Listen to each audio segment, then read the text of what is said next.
Good morning. This is Father Stephen Kelly from St. John's Church in Detroit. And today for our morning meditation, we're going to take a look at one of the lessons assigned for morning prayer. Now, the last few days we've looked at one of the morning prayer lessons. We looked at the letter to the Hebrews yesterday, and the previous days in the week we looked at one of the lessons for evening prayer, the first epistle of St. Peter.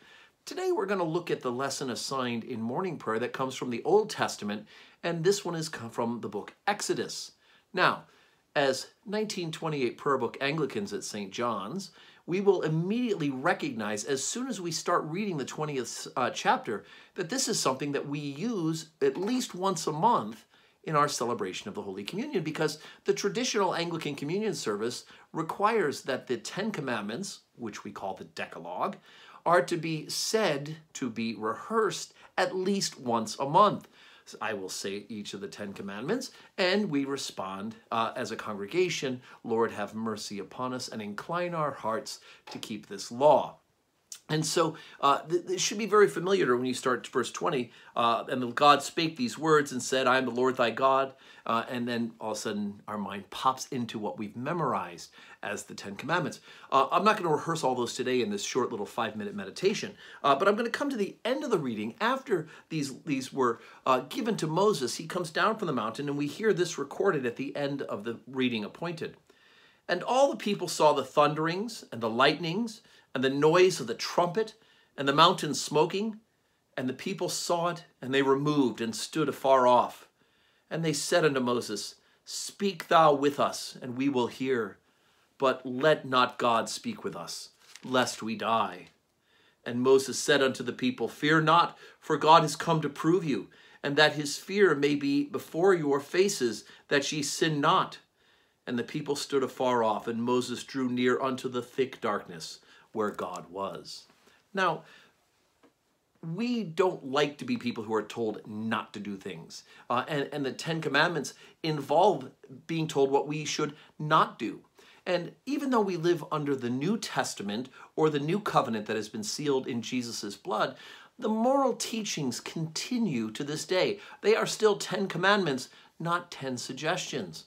And so the moral law is still binding on us, even if we don't keep those things from the Old Testament as pertain to governance. We don't have a king anymore. Or we don't keep to those things that have to do with the worship in the temple, right? We talked the other day about the sacrifice in the temple has been done away with because we have one sufficient sacrifice once offered for the sins of the world, Jesus Christ, who died on the cross for us. And so the worship requirements of the Old Testament are not binding anymore because Jesus now supersedes that.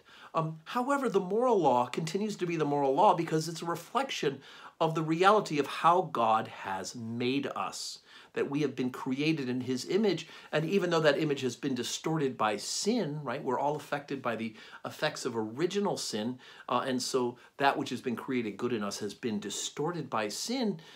That moral law helps us to be guided in how it is that God would have us live. That's why they're still commandments. They're not suggestions. But it's interesting to look at those last verses because the reaction of the people when faced with the reality that God is speaking to Moses is fear. They are actually afraid. Speak with us, Moses. We'll hear you, but don't let God speak to us because we'll die. The fear that they realize that in the face of the living God, they're nothing, right? In the face of the living God, we are sinful. We are poor. We can't live up to his standards. The good news is through the cross of Jesus Christ, we have now been reconciled to God through Jesus. And God speaks to us through his son, Jesus Christ, in all sorts of ways, right? We read about him in the scriptures. We read about how it is that he would have us live, both not only in the Old Testament, but the way in which he has us live now in the New Testament as well. And so both of those things still have effect for us. Now, it would be fearful, I think, to hear God's voice directly, as it was for the people of Israel.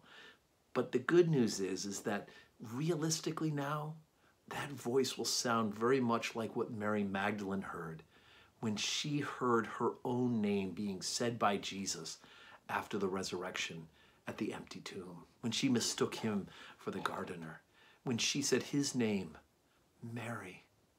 she recognized him. Not words of terror, not words of fear, but words of love. She could hear it in his voice, and she knew him because he said her name. He calls us all by name as well, and that is by love. So let us continue to work and strive towards living as God would have us live, those 10 commandments still binding. But the good news is that the voice that we hear is a voice calling us in love to come and to be with Jesus. I hope you have a good Friday today. Bless you. Bye-bye.